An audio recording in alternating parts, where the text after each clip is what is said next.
todos e a todas. Eu quero, em primeiro lugar, agradecer a Débora por esse convite. Eu estou muito honrado em estar aqui nessa cidade. Eu aprendi a admirar, a gostar, desde a época que era pró-reitor da universidade.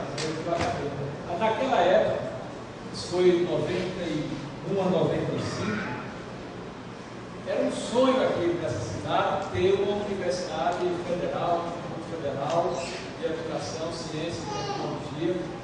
E era uma época, por outro lado, também muito difícil para fazer uma expansão do campus da federal para cá.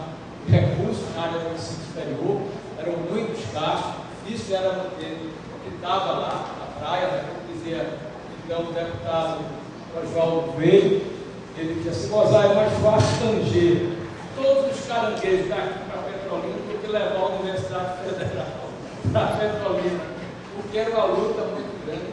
E hoje, quando a gente chega aqui, eu vim várias vezes aqui na condição de reitor da Federal, depois como secretário da Educação do Estado, e hoje conversando com Bianca e com Débora no almoço, é impressionante o número de institutos, de universidades, de alunos, né, e como muda a cara da cidade.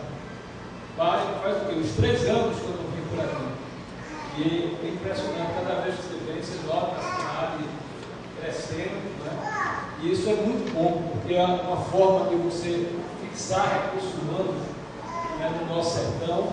Eu acho que a gente só tem uma sociedade verdadeiramente equânime do ponto de vista de oportunidades quando efetivamente a gente tem condições de desenvolver tudo algo. Eu acho que as universidades, os institutos aqui, eles promovem esse tipo de fixação. Massa crítica é fundamental que a gente possa exatamente, a partir de uma educação de boa qualidade, promover exatamente o desenvolvimento social. Porque a educação é o único vetor capaz de aliar o desenvolvimento econômico com o desenvolvimento social. Então, sem esse vetor, todas as outras transformações, já que a gente está falando em termos químicos aqui, né? Eu quero parabenizar todos os colegas químicos, aí os futuros colegas, certamente irão sair daqui dessa sala, em breve, mas a gente só consegue efetivamente ter esse desenvolvimento quando existir uma educação de boa qualidade. Eu acho que o tema que eu vou tratar hoje com vocês, eu vou de alguma forma trazer para vocês o esforço que eu tenho feito, principalmente de 4 anos para cá, dirigindo, 6 anos já vai fazer, 4 eu dirigindo diretamente, e foi o movimento Todos pela Educação. Esse movimento surgiu em São Paulo, em 2005, né, e se apresentou oficialmente para a sociedade brasileira em setembro de 2005, 6 de setembro de 2006. À época, eu era presidente do Conselho, que é o órgão que reúne o secretário estadual de Educação. A Pilar, que era secretária de Educação Básica à época, era a presidente da UTIB, que reúne os secretários municipais da Educação. E junto com o ministro Haddad, o movimento que surgiu em São Paulo, a gente lançou esse movimento que basicamente responde a um sábio provérbio africano. Tem um provérbio africano que eu gosto muito, que diz o seguinte: para educar uma criança é preciso promover. Ou seja, ensinar, nós professores, nós ensinamos. O processo de educar não cabe apenas aos professores, cabe a toda a sociedade. O papel das famílias, dos pais, né? É essa sociedade que ela, por inteiro, tem que ter essa responsabilidade de promover o processo educacional. E eu acho que isso é que, na verdade, nós estamos precisando para o Brasil do século XXI. Eu vou fazer e vou mostrar alguns números para vocês, mas eu vou primeiro mostrar que o Brasil pode quando se mobiliza. Se eu perguntasse a vocês, se a gente olhasse o Brasil mais recente, e alguns são bem jovens aqui, talvez na década de 80, ou não tinham nem nascido ainda, ou eram muito jovens. Mas na década de 80, a principal mudança que o Brasil teve foi a partir da sua redemocratização do país. Um movimento das diretas já, mesmo aqueles que não estavam naquela oportunidade em nosso país, eles estão para vir, para nascer, mas certamente já ouviram falar desse movimento. Foi um movimento que mexeu com o Brasil. Era o país inteiro querendo a sua redemocratização. E só conseguiu graças ao quê? A mobilização da sociedade. Não foi por nenhuma lei, não foi só pelo Congresso Nacional, mas foi por uma mobilização da sociedade. Os estudantes na rua, pedindo as diretas lá. Então houve uma mobilização. A segunda grande mudança estrutural depois da redemocratização veio na década de 90. E aí eu vou lembrar, principalmente para os mais jovens, né? Ora, o Brasil, em 1989, então no finalzinho da década de 80, para entrar na década de 90, você sabe quanto foi a inflação daquele ano? 1.765%. A inflação de um ano. Isso passa, a gente nem imagina, né? Só de dezembro, essa inflação chegou a 53%. E as manchetes nos jornais eram: o Brasil dará calote no Fundo Monetário Internacional. Esse era o Brasil de 89. Não muito distante. Vamos ver agora, 2009, 20 anos depois. O Brasil vai aplicar 7 bilhões de euros das suas reservas internacionais para adquirir bônus do FMI. Vejam bem, a gente, 20 anos antes, ia dar calote, e o Brasil, 20 anos depois, ia emprestar dinheiro ao FMI para socorrer os países na crise de 2008. O ministro Mantega é um passo importante que o Brasil está dando para se transformar em credor e não em devedor no mundo. A inflação nos últimos 12 meses é de 4,2%. Então, quando a gente quer, como é que a gente conseguiu isso aí?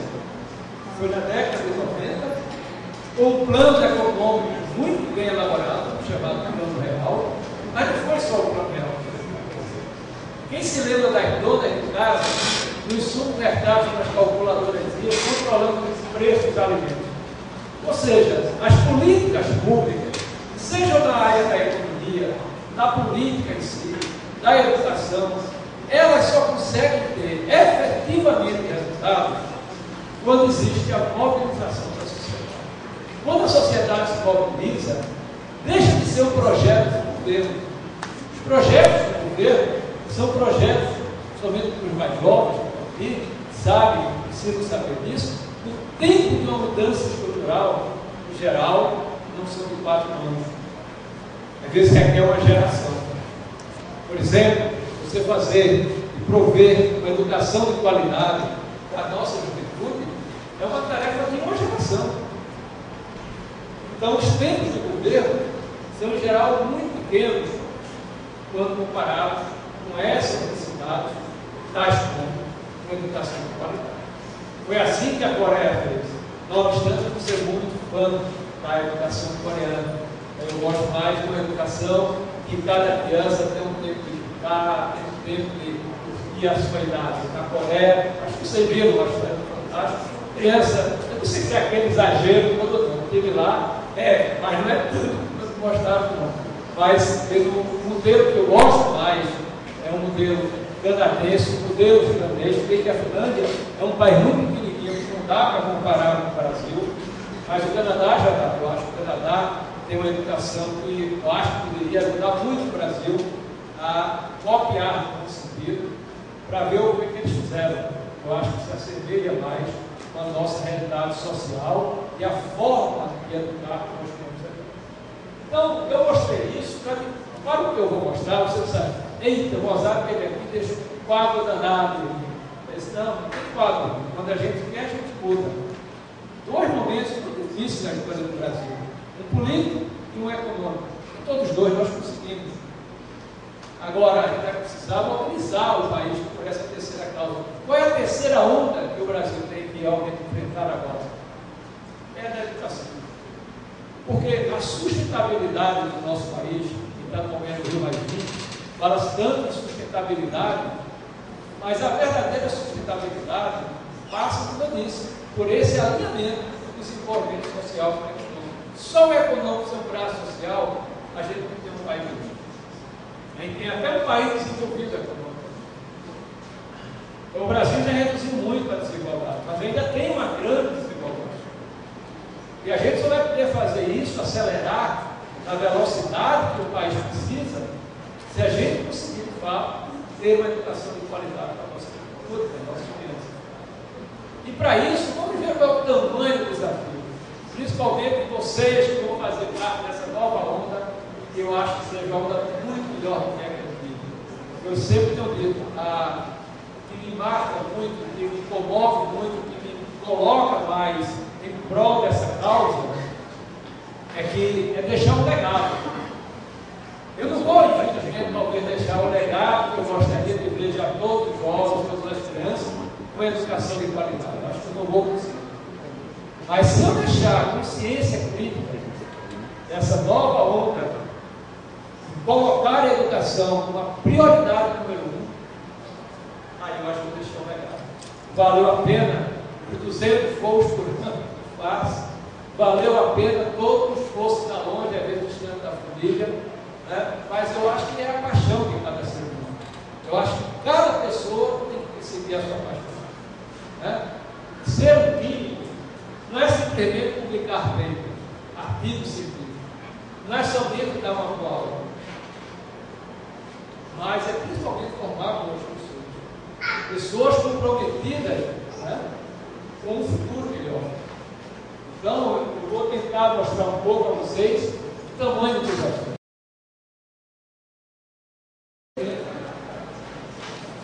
Então, a nossa educação, quando a gente olha hoje, é uma educação que, em relação a outros países, com base no PISA, o PISA é um programa internacional que mede o desempenho de estudante aos 15 anos de idade.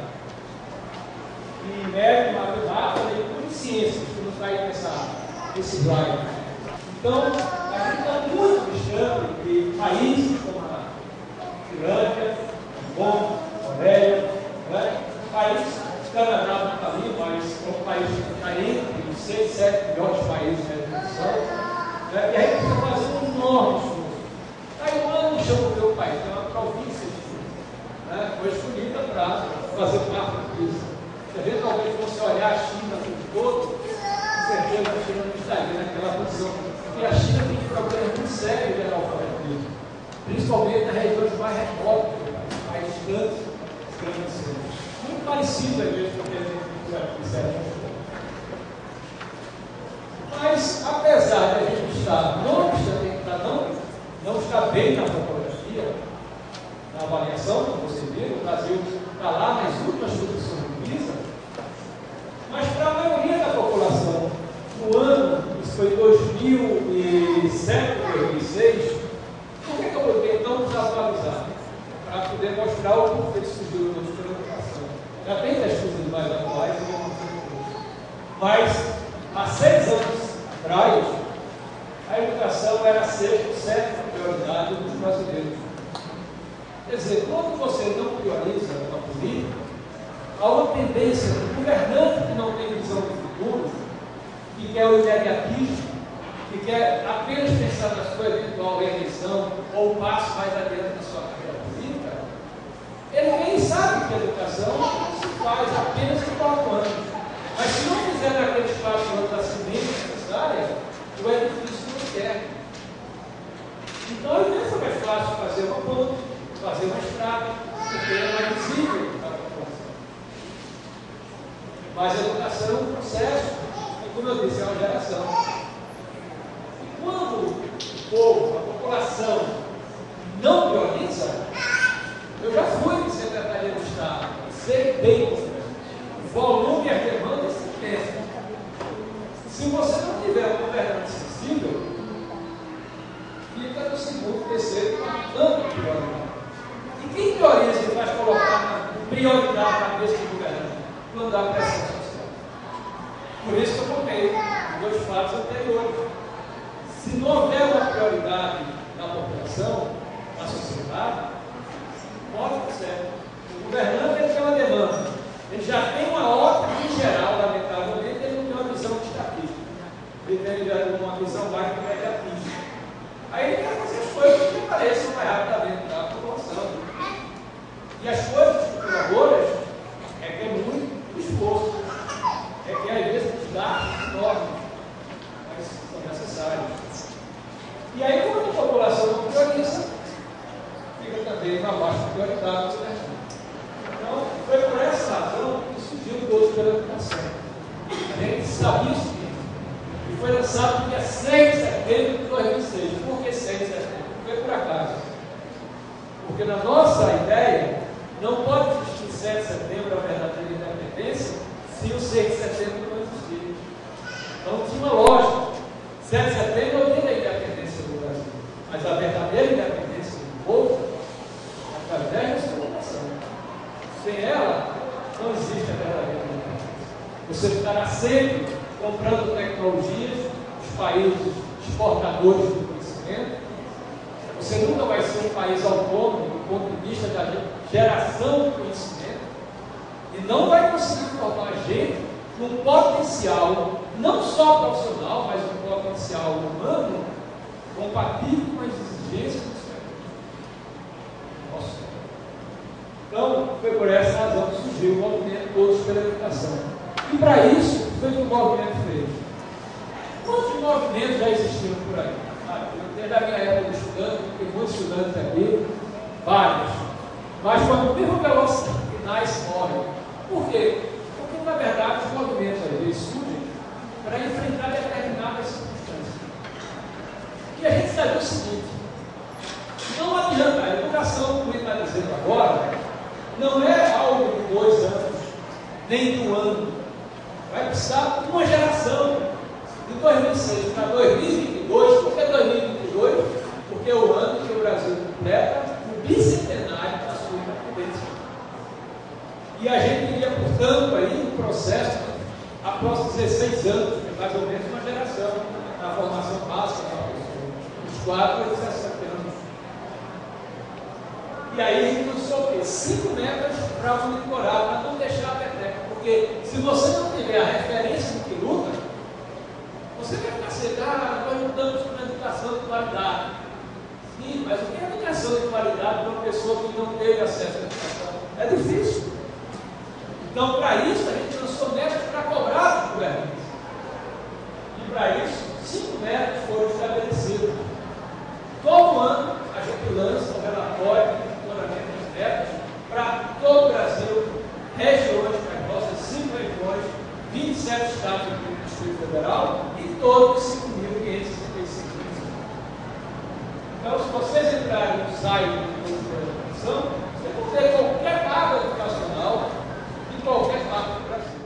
Eram metas de mobilização, para que a gente não deixasse de ter a boa pressão social sobre o governo. Veja que eu era secretário quando ele lançou.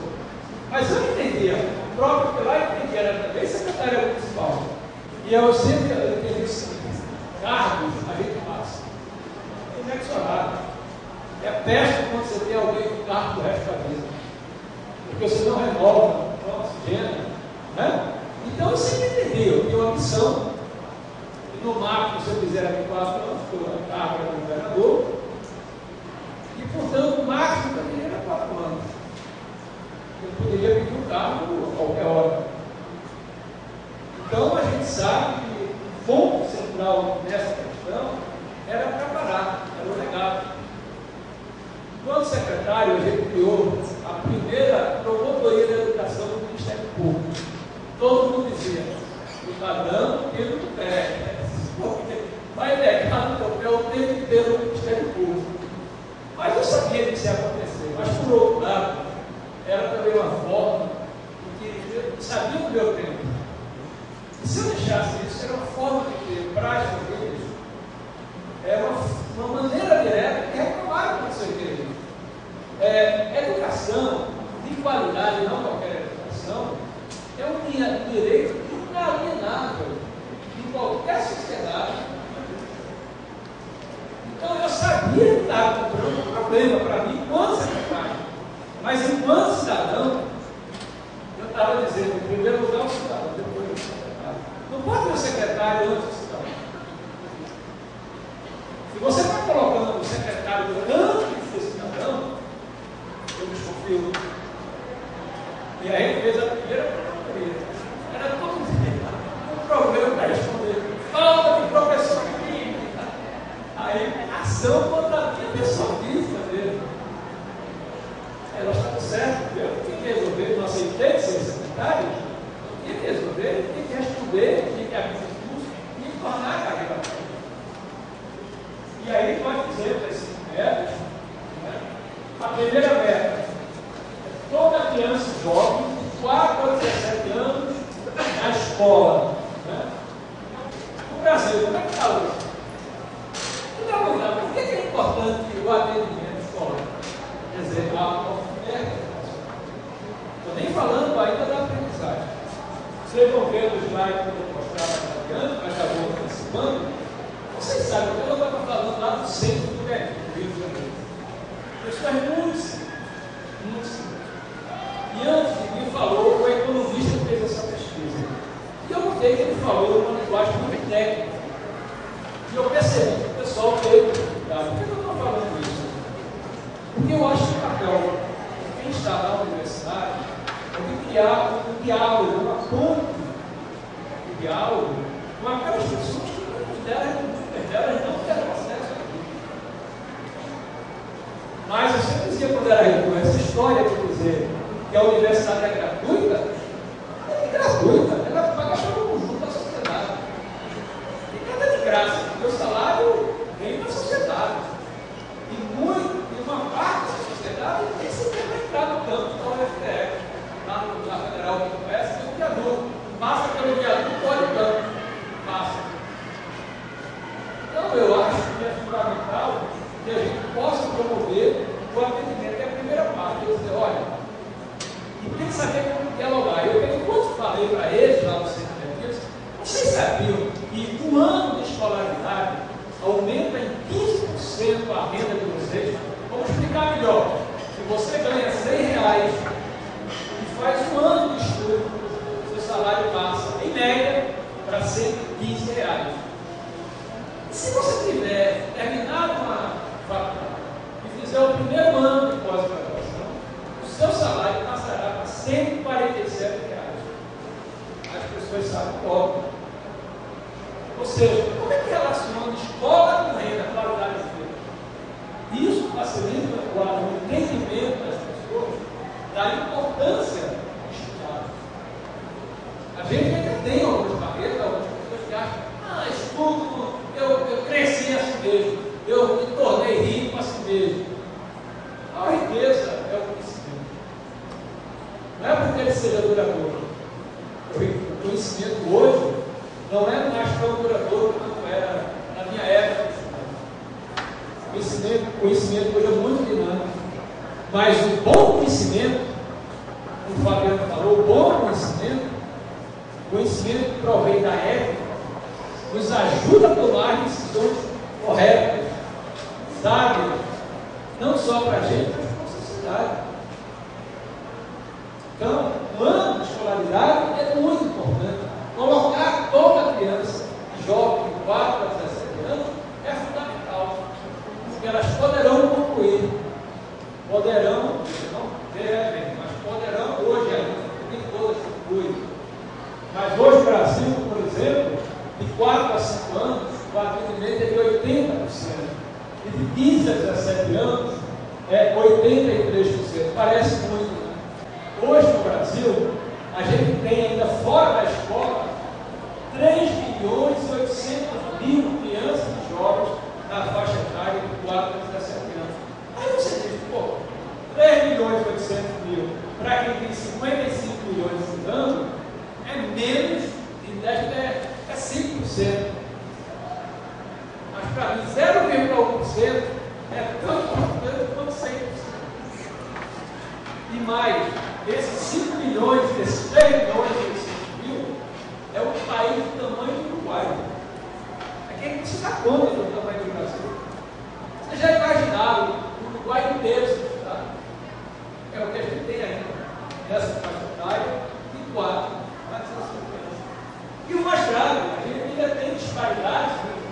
Por exemplo, 4 a 17 anos, o Acre, o atendimento é de 85%, enquanto que Piauí é de 94%. Tem um problema ainda sério no Brasil que chama-se equidade. A Finlândia, que é um país que está no topo da educação mundial, se uma criança estuda na Lapônia, na terra do Papai Noel, ou se estuda em Helsinki, elas não têm o mesmo futuro, do ponto de vista da oportunidade educacional. No Brasil, vocês vão ver mais adiante, dependendo de onde você nasce, você pode ter um futuro ou outro futuro. Então, a educação não pode ser um apartheid social. E a gente ainda tem na educação esse apartheid. E é isso que a gente tem que mudar. Se a gente nasce em Petrolina, ou nasce lá em Manaus, ou lá em Apoca, no Chuí, não interessa. Não precisa ter as mesmas oportunidades. Mas aqui no Brasil, já na alfabetização, vocês vão ver, já começa o apartheid social pela educação. Vamos ver? Para vocês terem uma ideia. Isso aí, a meta 2, de todos pela educação, é que toda criança plenamente alfabetizada até os 8 anos de idade. Algumas pessoas já se dizem, mas espera aí, a alfabetização é um processo. É em parte.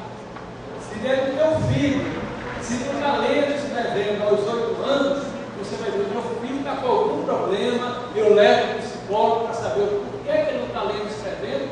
Agora, quando é criança menos favorecida, a gente acha que vai ter um processo chamado educação, que ela é alfabetizada. Até o dia que ela deixa a escola, porque não está conseguindo nem ler nem escrever, e a gente acha que isso não.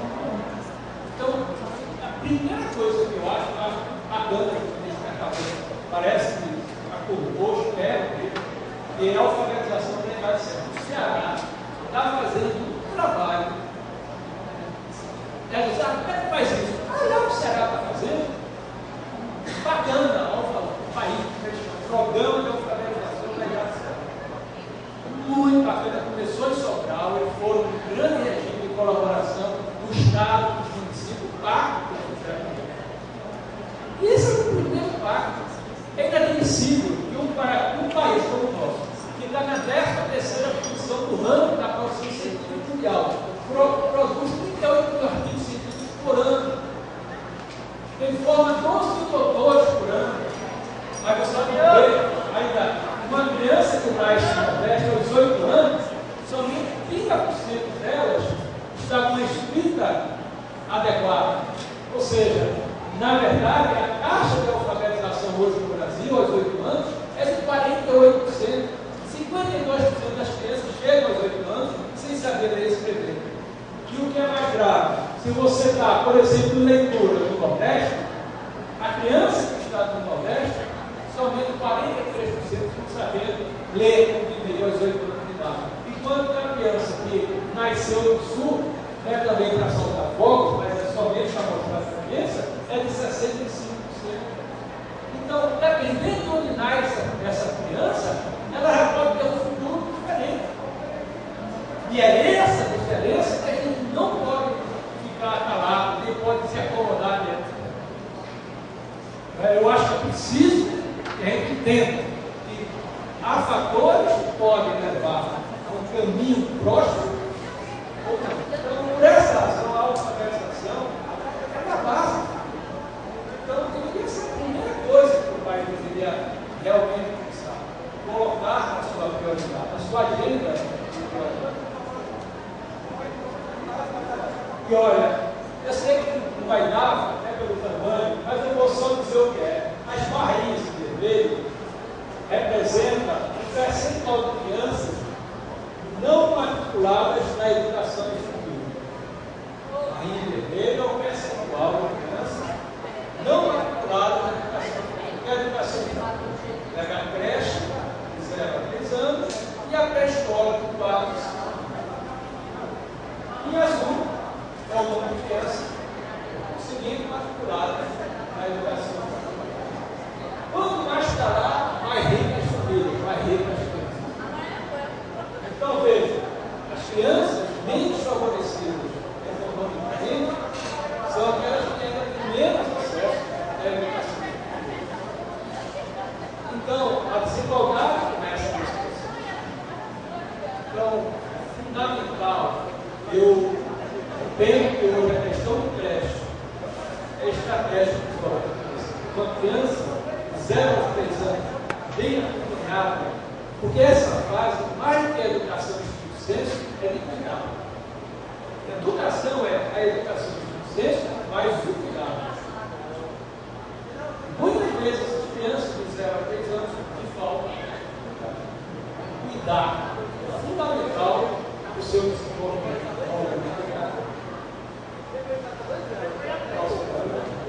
E aí vejam, enquanto a chance de um filho, um pai analfabeto, também ser analfabeto é de 32%, a probabilidade vai para 0,8 se o pai tiver ensino superior.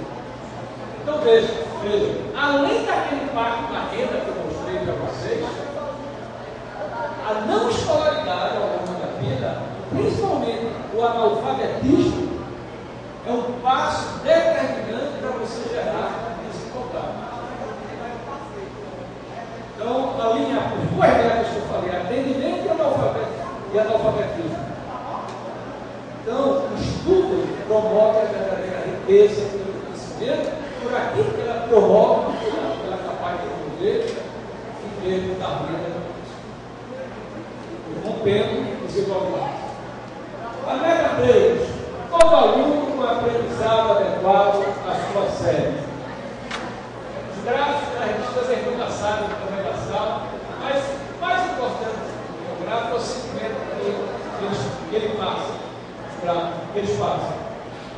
Esse gráfico mostra o seguinte: o aprendizado adequado em língua portuguesa e matemática, quinto ano, nono ano do ensino fundamental e lá no ensino médio. O que é que a gente vem observando hoje no Brasil? E de fato, o Brasil tem melhorado muito nas séries iniciais, até o último ano. Mas nada disso comemorar, apenas a evolução relativa. Eu sempre brinco, você sair de 3 para 4, isso é um esforço. Mas você pular de 6 para 7, é um esforço maior. Os esforços você não vai. Mas se ele tirar 3 na prova, para ter um 4, então estou um pouco mais. Mas para sair de 6 para 7, o esforço não é igual. O nível de conhecimento é diferente. Então, o que está acontecendo no Brasil? A gente está melhorando sim. Só em matemática, para vocês terem uma ideia, em 2003, o percentual de crianças que terminavam em 2003, as séries iniciais, do 5º ano ou a 4ª série, os que terminavam, praticamente todos, porque nessa fase a gente não tem perda de aluno.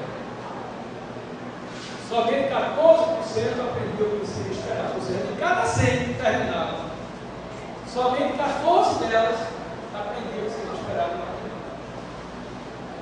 Mas já em 2009, 6 anos depois, 2010 para 2009, esse percentual pulou para 33%. Então a gente mais do que dobrou. Agora, de cada 100, somente 33, a fotografia é ruim. O filme foi legal, mas a fotografia tem que melhorar muito. Mas onde é que está o drama da gente? No Brasil, em matemática, que é o grande desafio nosso, o percentual de jovens com aprendizado adequado no ensino fundamental de matemática é 32,5%. Próximo, por favor. Cai aqueles 32% para 15% quando ela chega lá no final do ensino fundamental. Próximo. Aí quando chega lá no ensino médio, de cada 100 os que terminam, porque uma parte a gente perdeu no processo, somente 11 aprenderam o seguinte. E isso é público e particular. Tudo junto. Se a gente no Piauí tirar a rede particular e só pegar a pública no Piauí, de cada 100 que termina no ensino médio no Piauí, só um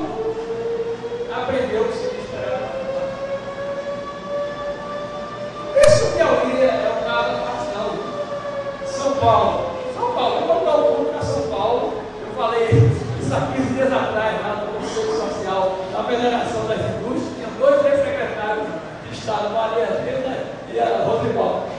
Por que? Eu não estou dizendo nada, os números estão mostrando. De cada 100, 8 da rede pública aprenderam o que se esperava. No Estado rico, São Paulo. Maior economia do Brasil em termos de Estado. Não, o desafio nosso é imenso. Aí é nosso. E além disso, qual é o drama? Tem que todos terminam. Porque se terminasse, mesmo sem um aprendizado adequado, a gente tentaria recuperar até que fosse um universo universitário, mas com Nanda e com Débora. A gente tem o que a gente chama de elementos química, ou como é que se chama? Fundamentos. Quer dizer, a universidade vai ter que fazer um pouco esse papel mesmo, não tem como. Pela própria sobrevivência dela. As áreas, olha, contabilidade, a mesma coisa. Quer dizer, as áreas que precisam de alto índice de matemática, a formação dos jovens, ou cuidam disso ou não vai tentar. Você não está fazendo uma educação cultural às vezes, porque não aprendeu a raiz quadrada. Que era lá, então vai ter que fazer esse esforço mesmo. Né? E aí o que a gente observa em termos de conclusão? Dos que terminam o ensino médio, 50% ou ficaram no caminho lá do ensino fundamental, ou abandonaram a escola. Então a gente perde o próximo. Olha o que a gente vivia com um cilindro, está vendo? Nas primeiras séries, a gente tem um cilindro que entra e sai. Nas séries iniciais do ensino fundamental. Mas com o tempo, olha o que vai acontecendo. Vai virando dois pontos. Há uma perda muito grande de jovens e crianças, né, ao longo do percurso. Então, é essa perda que a gente não pode dar luxo e vocês vão ver por quê. No Brasil, gasta quanto para mudar essa situação? Esse é um outro ponto. O Brasil quer ter um índice, o índice de educação igual a 6, que é hoje a média da comunidade europeia. Mas o Brasil investe, em média, no aluno seu, R$3.500, que hoje o dólar a R$2 vai dar o quê? Cerca de $2.000. Tá aí, tem $2.1.700. Enquanto os países europeus investem $5.500 por aluno no ano. Os Estados Unidos investem $10.000 por aluno no ano na educação básica. Então, se a gente não melhorar o investimento e fazer com que esse dinheiro chegue na escola. Exato. E é regional. Porque o grande problema é que uma parte fica nas licitações mal feitas. Quando eu você, toda vez que veio para a Secretaria da Educação, eu pedi a Deus e passava lá na Igreja São Francisco, São Damião, ali do Pina, pedi a ele para me orientar da luz, para ver que tem tudo dentro da Secretaria. Esperar que todo mundo haja corretamente. Ser humano é ser humano.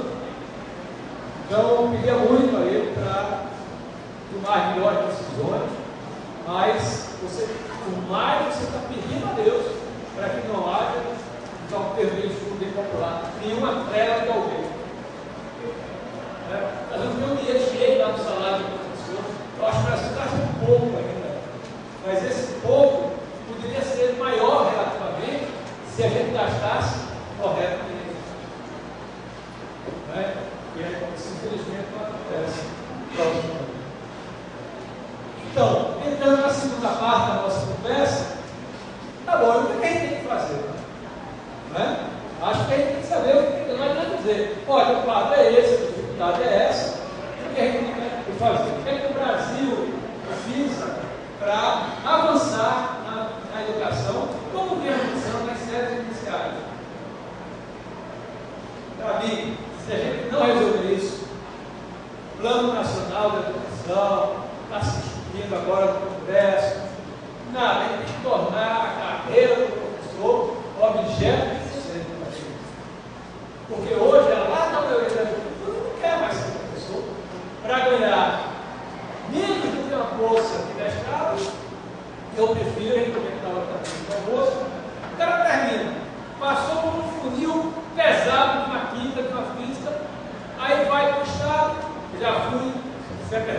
sei exatamente o tamanho do problema. Uma bolsa de mestrado é R$1.300 para estudar e para o grau de mestre.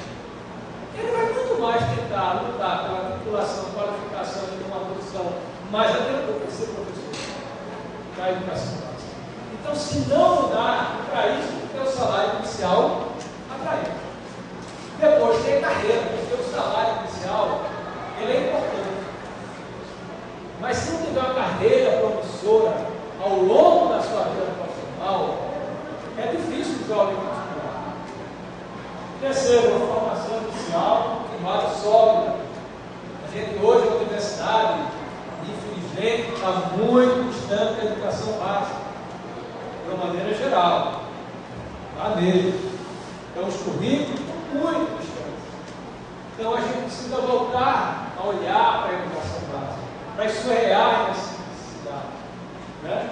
E as condições de trabalho, que vão desde as condições em si, às outras questões de violência, por exemplo, tráfico de drogas, dentro da escola pública, é um problema muito sério, e isso tem afastado os jovens e a carreira do professor. Somente 2% dos jovens no Brasil querem seguir a carreira do professor.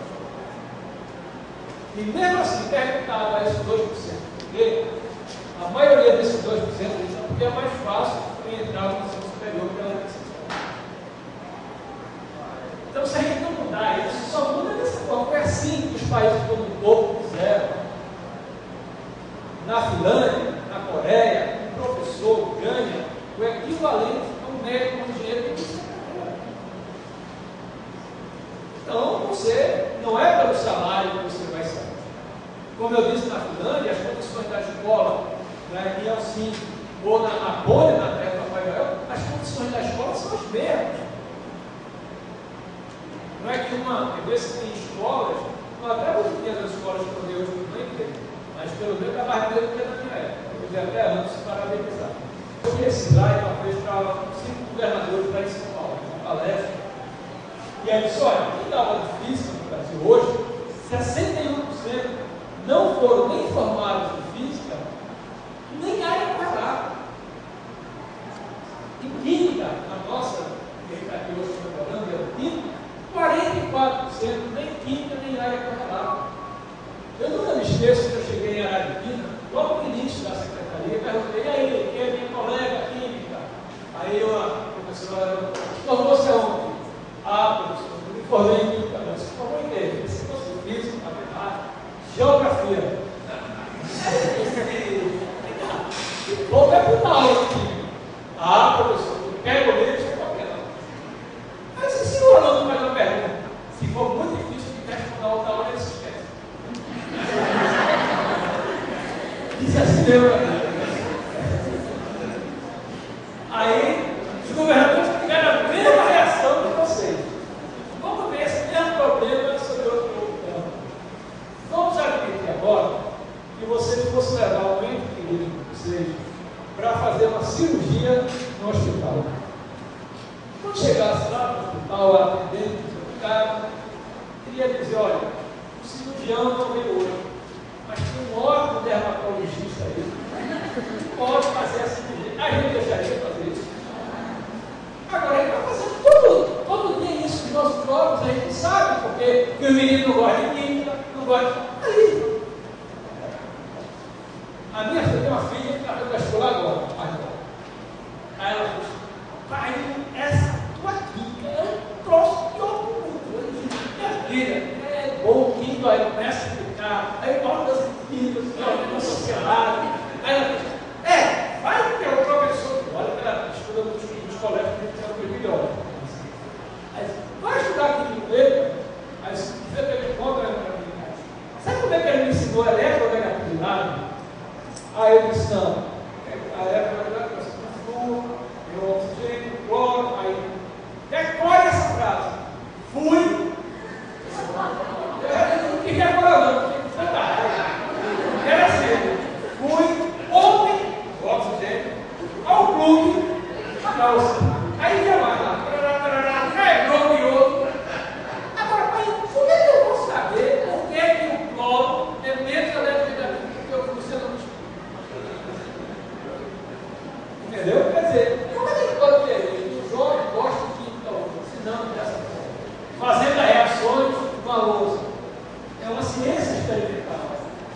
Então, você tem que mudar a escola dos jovens, tem que ser desse jeito, tem que falar.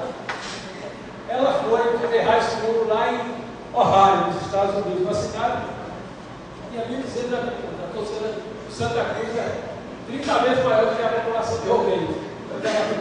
Aí eu fui buscar, aí na escola. Eu iria com o pai, eu poderia deixar ele na escola, porque ela estudou esse serviço.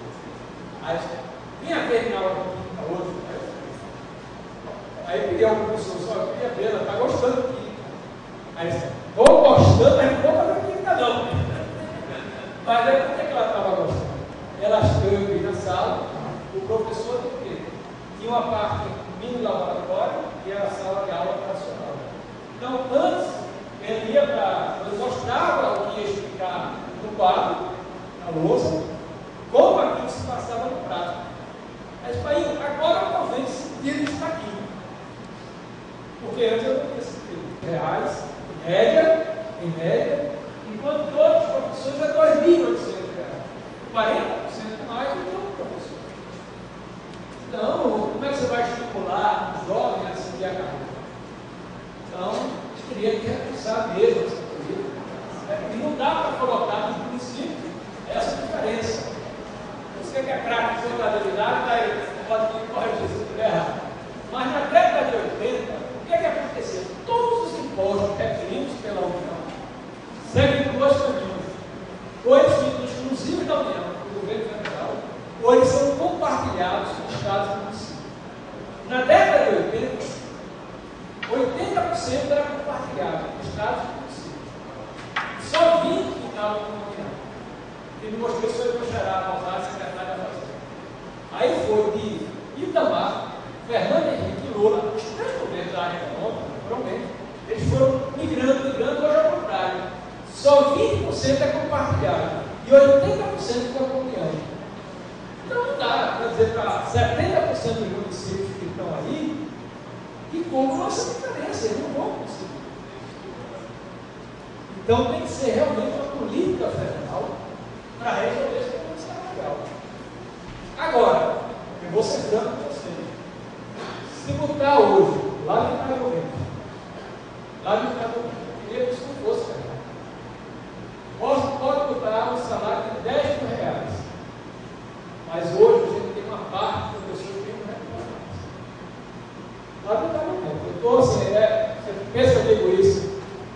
Besteira, porque muitos assim pegaram, não acreditam mais, não é salário. Já vieram com os defeitos da formação desde o ensino médio, não vai resolver. Então a gente vai ter que fazer um trabalho de longo prazo, mas uma carreira federal como o Stormwater, eu acho que tem que ser para essa carreira, onde haja essa colaboração, colaboração entre o Estado, não o município, para poder atrair. Aí você vai ter que estão aí, como é que ele faz? Os professores estão aí. Em primeiro lugar, eu ajudaria todo mundo que pudesse, quisesse, e ajudar mesmo a dar formação para eles passarem por essa nova carreira. Agora você vai encontrar situações que não vai conseguir. E por diversas razões. Eu encontrei, quando eu era secretário, uma senhora que estava naquela loja de conveniência, aí olhou para mim e disse, você é o professor Mozart, eu disse, sou. Aí disse, eu estava querendo morar o senhor. Aí eu disse, mas não. Aí ele disse, olha, eu sou dona do final que sou sempre aqui, né? Você é bem, cara, não estou parado. Rapaz, você pode, né? Sua loja de conveniência, muito bem. Aí ele disse, eu sou advogado também. Aí disse, puxa, você não dá conta disso? E mais, eu sou professora do Estado. Aí eu disse, e é por isso que eu queria conversar com o senhor. Aí eu disse, desculpa, a senhora não é pior. Esse é o problema, professor. Eu quero que o senhor resolva. Aí eu disse, como é que a senhora quer que eu resolva? A senhora é dono do hospital jurídico e do hospital de conveniência. Advogado passa a tarde fora. Como a senhora vai dar aula? 3 empregos. Então, se o senhor me arrumasse um lugar na secretaria, eu queria fazer a parte jurídica dessa, mas não dá para a senhora queria fazer a parte jurídica, né? Aí ele disse, olha, eu vou dar um conselho assim, para quem está, tem um advogado, quem tem um conselho, presta atenção e deixa o jovem eventualmente queira ser professor. Eu estou com raiva de mim e eu perdi, não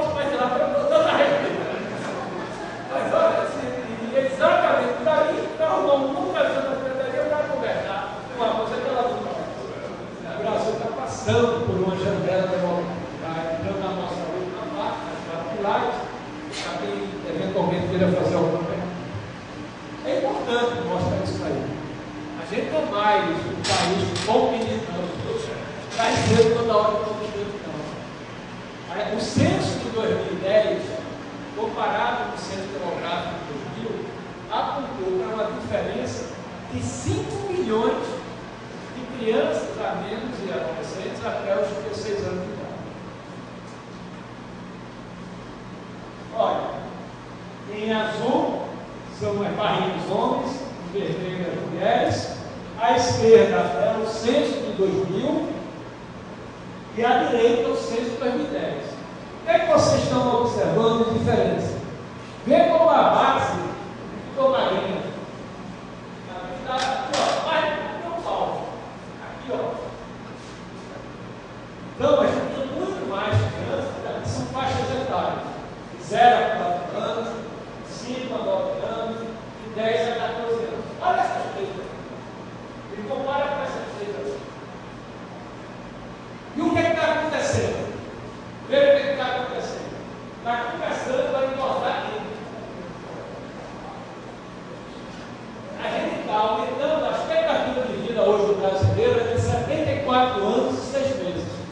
Aí está tendo uma coisa bacana. Eu estava com uma amiga minha que se aposentou e disse: eu vou me dar o direito de curtir o meu terceiro tempo. A geração dos nossos a média de 60 anos. A média de idade de expectativa de vida era 60 anos. Hoje, está se aproximando logo nos próximos 15, 20 anos, ela tinha perto de 90, 30 anos. Então, você hoje se aposenta com 60, 65 anos e tem tempo ainda para viver, mas em geral, uma qualidade de vida. A questão é isso. E o que acontece? Aí, aqueles jovens que a gente, quem vai sustentar a previdência, essa cauda que está com maior expectativa de vida no futuro, daqui a 15 anos. Ou seja, se o Brasil não pode se dar o luxo de perder muito jovem. Cada jovem que a gente perde, do ponto de vista educacional, é um ponto de fratura, né, do ponto de vista da sustentabilidade. A sustentabilidade começa a se fragmentar, se fraturar, uma fratura, que vai crescendo a cada jovem que se perde. Porque há 15 anos vai mudar a janela demográfica. E a gente vai precisar de gente ativa. Ativa, quando a gente diz, é porque tem 15 ou 20 ou 25 anos, não. Ativa é porque não está, digamos, aposentado. E aí, é essa turma que vai ter que sustentar. E só vai sustentar se tiver uma boa educação. A riqueza, a renda, aumentando o PIB, aí você sustenta o país. Vocês viram que no ano de escolaridade está com 15%, mas se for 5 graduação mais ano, o imposto está com 7%. Então, é essa luta do concurso. Ou seja, o Brasil, que a gente sonha, que precisa, passa necessariamente agora pelo desafio nacional. Não tem mais. A sustentabilidade do Brasil precisa de um binômio. Infraestrutura não sustenta o crescimento econômico hoje. Por quê? Por um problema de infraestrutura, estradas, aeroportos, pontos, enfim. Mas isso, pegar dinheiro e gastar bem, resolve em 5 anos. Vai formar gente. É isso, Brasil. Próximo. Para isso, o Brasil está no novo Plano Nacional de Educação, pretende chegar a 8%. Tem uma luta grande, ainda está se travando, para chegar aos 10% do PIB. Eu vou ser franco para você. Você que isso é polêmico, e eu defendi 10%, vou defender. Aqui é um outro ambiente. Eu acho que hoje deveria ser um processo educacional mais tarde, o Brasil seja perto. Se a gente chegar a 8%, como a própria presidente colocou durante a campanha de 2014, chegar a 7%, e fazer com que esse tempo esteja sendo melhor baixo, deve ser organizado, porque, lamentavelmente, se colocar mais dinheiro, primeiro não se gasta. Sabe quanto sobra por ano? Quase 20. E não se gasta. Fora, se gasta muito mal. Com coisas que não deviam estar sendo gastas. De vez em quando se depara o prefeito fazendo tela por aí. médico, ano passado, o médico prefeito pegava o dinheiro da merenda, dava para o cachorrinho dela e comprava livros e tudo. Já o Sudeste do Brasil, que tem medida educacional, então é complicado. Então, acho que deve ter mais controle social, investir mais nos gestores, porque algumas vezes tem pessoas que não gastam nada, não porque estão fazendo algum tipo de tramitagem ou trela, é porque lhe falta, às vezes, a formação. Eu vi isso várias vezes, que um diretor de escola, literalmente chorando. Mozart, eu não sabia que eu não podia gastar isso. Ele recebe dinheiro direto da escola, vem do médico. Aí ele recebe, digamos, 10 mil reais. Ele é pressionado pela comunidade para reformar a quadra. A quadra custa 15 mil reais. Aí está lá o empreiteiro, tudo empreiteiro fica atrás da escola. Aí diz, olha, com 10 mil dá para fazer essa quadra. O cara está ali há anos sendo pressionado para fazer a reforma da quadra. O que é que ele faz? Dá mesmo, dá. Não era um, dois casos. Aí ele começa. Aí daqui a pouco ele diz, olha, mas você não consigo. Não, dá para fazer isso, eu estou entregando. Aí ele, vamos supor, era uma parte da barra e voltando a outra barra na quadra. Era mais ou menos assim. Aí o cara ficava lá e o meu não podia prestar conta. Porque a outra foi acabar. Então, tem coisas que a gente precisa. Não só, tem que saber separar o joio do trigo. A gente precisa investir mais na gestão, na formação das pessoas. Sabendo que eu digo comigo. Eu fui, olha, ele me ajudou muito. Né? A gente, eles falam. Quando eu fui, então eu era para ir para a cadeia. Quer dizer, eu era a pessoa que tinha a responsabilidade da qualidade da educação, os cursos de graduação como eu tenho. E pelo trabalho que a gente fez, a gente se tornou reitor. Quando você entra no reitor, você tem todo o espectro de problemas. E, sinceramente, tem coisas que eu não estava preparado. Decisões que eu não sabia. A gente tem que se apegar à equipe e à esperança que você escolheu o procurador da universidade, o reitor administrativo, o reitor do planejamento. Claro que a pessoa não tem que saber de tudo, isso não é, mas é difícil, às vezes, quando você. Então, eu tive que me formar como reitor, fiz vários cursos de gestor durante o meu primeiro doutorado. Outros, acho que no princípio vai perder os erros. Então, eu preferia, se eu tenho isso, preciso melhorar.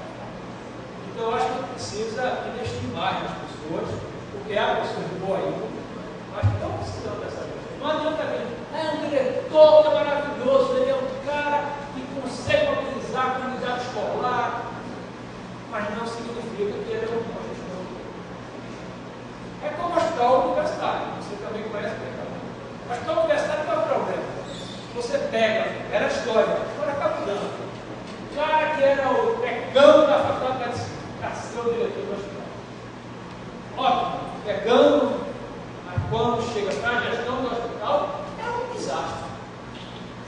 Então, ao invés de um bom professor, você tem que ter um bom gestor. São coisas diferentes. Então, aí acho que a gente vai ter não só gastar, mas vai se preocupar pelo 8 ou 10 anos. Eu acho que ter, na mesma proporção que está lutando por isso, lutando pela profissionalização da gestão escolar. Acho que isso vai ser tão importante quanto vai ter. E quanto é que o MEC, quanto é que custa mais isso? 90 bilhões. Alguns reais. Alguns economistas de São Paulo estão brigando muito com economistas. Plena gestão não é dinheiro, está aí, cara. Não, é dinheiro. Porque, aí eu pergunto, o Brasil hoje, o jovem, médio, o homem por ano no Brasil investe R$3.500 por ano na educação básica. E olha todos os saldos dos 5 anos. Aí eu pergunto, quanto é que você gasta com seu filho no colégio Santa Cruz, que é um colégio pobre lá em São Paulo? Ah, não, você está falando duas coisas. Não, eu estou falando da mesma coisa. Eu quero que a educação do meu filho seja dentro daquela criança bem favorecida e acho que a saúde deveria ter mais atenção, se gastar mais com ela do que eu gasto com o meu filho. Porque para o seu filho você paga R$2.000 por mês no colégio Santa Cruz. E você, no total, R$24.000. Aí você acha que para o metro, a outra seria 10.500, é muito. Então, essa, o Brasil precisa de mais dinheiro e de melhor gestão para melhorar a educação. E aí, quem acha que isso é caso, como economista, né, tem uma frase do ex-reitor da Universidade de Harvard, que diz o seguinte: se você acha que a educação é cara, infelizmente é ignorância. E para concluir, né, eu aprendi um dos melhores e mais importantes momentos da minha vida. Passou outro problema, saber de tudo. Quando eu era reitor da universidade, a Faculdade de Direito do Recife completava 150 anos.